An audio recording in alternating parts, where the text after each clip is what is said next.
is a really quick tutorial for colouring ice cubes or ice blocks in your colouring books. So this is a page from the book, Osmalriese. I think it's a German colouring book. I was shown this book by one of my very good friends on YouTube, PNW Colorist, and I'll put her link to the full review of this book in the description so you can have a look at it. It is a beautiful book.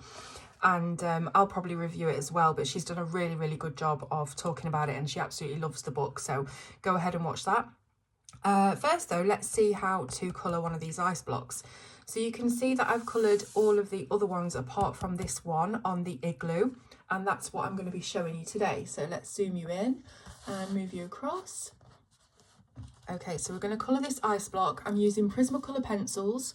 I have non-photo blue, Copenhagen blue, sky blue light and white, so just 4 colours.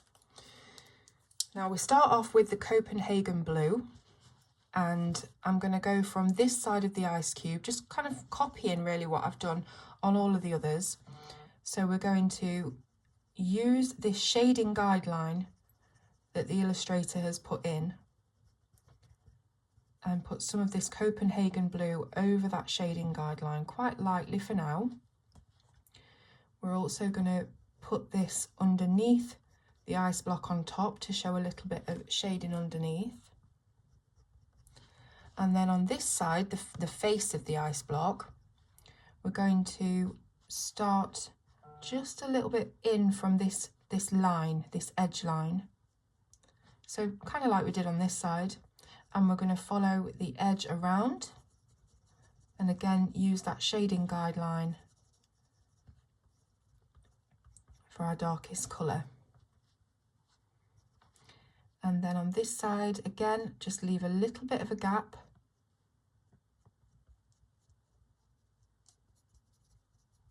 And shade a bit of this blue here.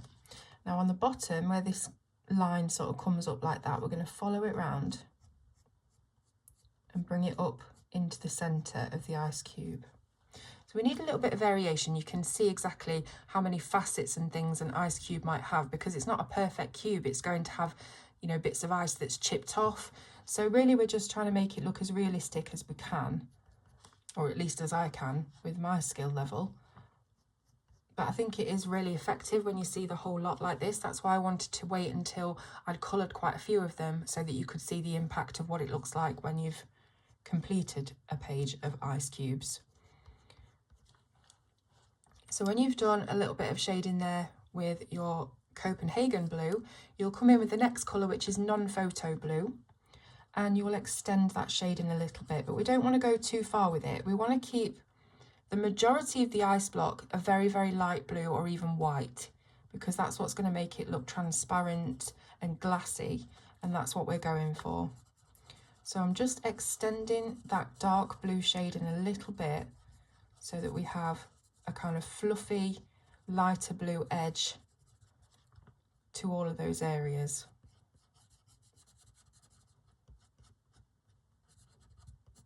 We are going to go back in with another layer, so don't worry too much at the moment about building up intensity.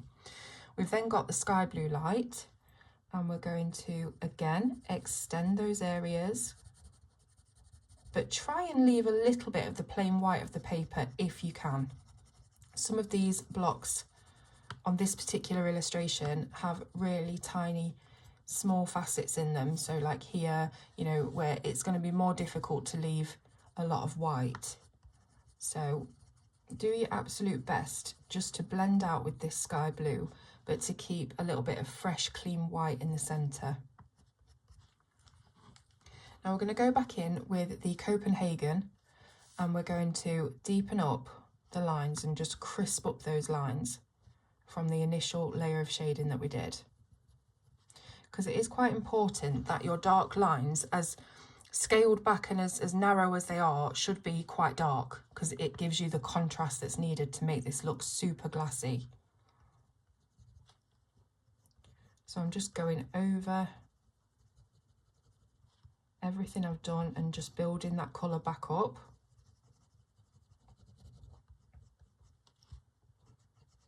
And the same here as well. And then back with the non-photo blue. So doing exactly the same thing,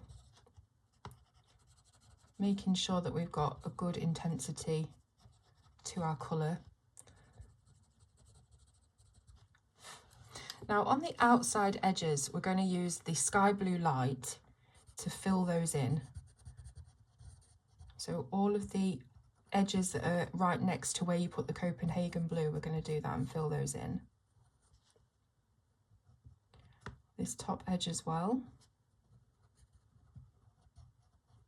And all the way around. Then we're going to use a very light layer of the non-photo blue over the top of that sky blue light that we just put on the edges. And that just gives it, I don't really know what it gives it. It just makes it look a bit better, a bit more natural. If the sky blue light edges aren't completely bright. So I don't know, I think it just tones it down just a little bit. Now, I just want to look at the top here, because I think we might need a little bit of shading just here. So using the Copenhagen blue, I'm just going to put a little bit of shading in there and then come back in with the non-photo and the sky blue light. We've still got a white area in the centre, so we can now use our white pencil to go over and blend the white of the paper into the sky blue light and the non-photo blue. And this blending will give it a soft sheer look rather than it being very harsh. Harsh lines in certain areas can look good, you know, the really harsh kind of flicks that I've got going on in some of these ice cubes. But for the kind of front face of the cube, I do want it to look quite clean and smooth.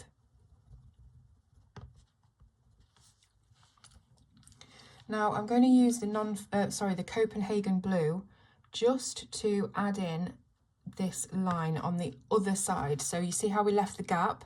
I'm just tracing over that line that was there. And then a little bit of non-photo just to blur it out a little bit.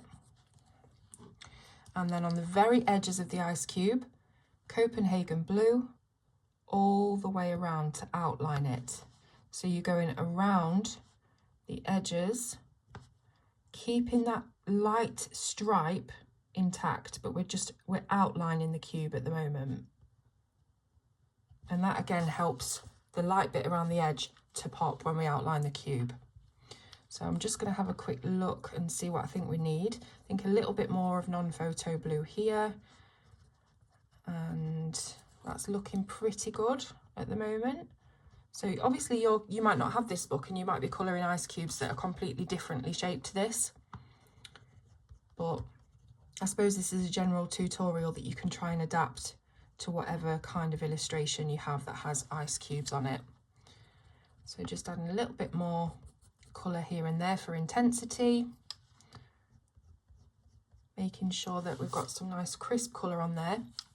Now, like I said earlier, you've noticed there are some points that I have put some sharp straight lines in the middle of these ice cubes, and that is because, of course, they are transparent or translucent, and you need to see what is going on inside the cube. So when we have a cube, let me do a quick drawing. We have a cube like this. If it's transparent, you'll be able to see the back side and this line and this line, and that makes it three-dimensional then. Okay, so that is what I'm trying to achieve with these ice cubes. As oddly shaped as they are, it is quite difficult to achieve that, but I think wherever you put these lines, to the eye, when they're all together like this, your eye and your brain sees them as the inner facets of the ice cube, or the ones behind the front of the ice cube, if that makes sense. So it's just thinking about really where you would put these lines. So I think, thinking of this as a cube that faces from here, you would probably see a line coming from here, and then you would see one from here, and probably, well, it would really be there, but it doesn't matter too much. I'm just gonna put it there. When you've done that with your Copenhagen blue, you then come in with your white, and we want to blend that a little bit. We don't want to make it look too bright or sharp. We want to blend it with the white and make it paler so that it looks like it is within the ice cube rather than lines on the top of the ice cube, if that makes sense. So I'm using the white to scale that intensity down a little bit and make it look like it's within the cube.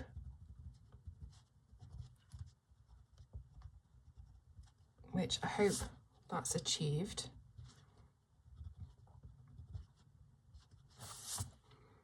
And you know, you can do little bits of lines here and there, wherever you want really. It's all going to add to the sort of look of it being an ice cube.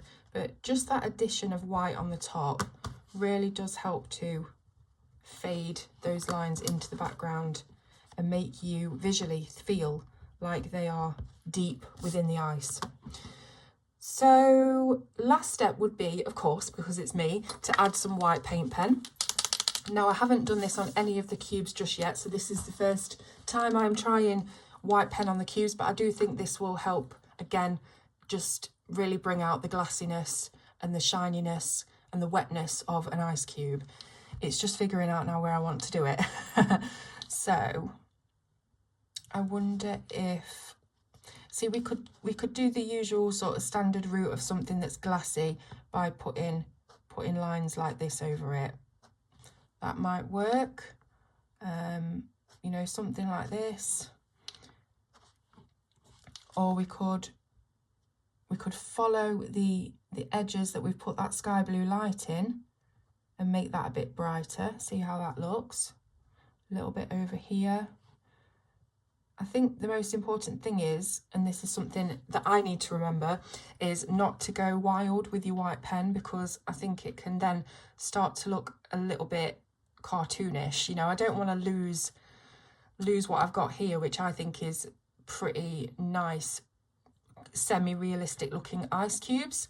So I don't want to sort of cartoonify it by adding all these proper bright highlights. But, you know, maybe here and there, it might be worth just adding a few little diamond glints of white. Something like that. So maybe just follow the edges of the ice cube a little bit. Especially where you've got the lighter areas. So, you know, the areas where the sky blue light is. So just putting a little bit of white in there. My phone is ringing, it's not yours, don't worry. I'll answer it after. I'll get back to them after. Something always rings, or the doorbell always goes when I'm doing these videos. It's just part of the course now. So again, just bits and bobs of white pen anywhere you like, but try and stick. See, I've just oh dear, just smudged that. I do that all the time. You know why? Because I always start on this side and I'm right-handed. I don't know why I never start on this side, because it would make a lot more sense, because I always end up smudging something with my hand. So I've got to be really careful now. Just adding in little bits of white here and there, maybe even little dots to give a bit of difference to the eye, make it a bit more interesting.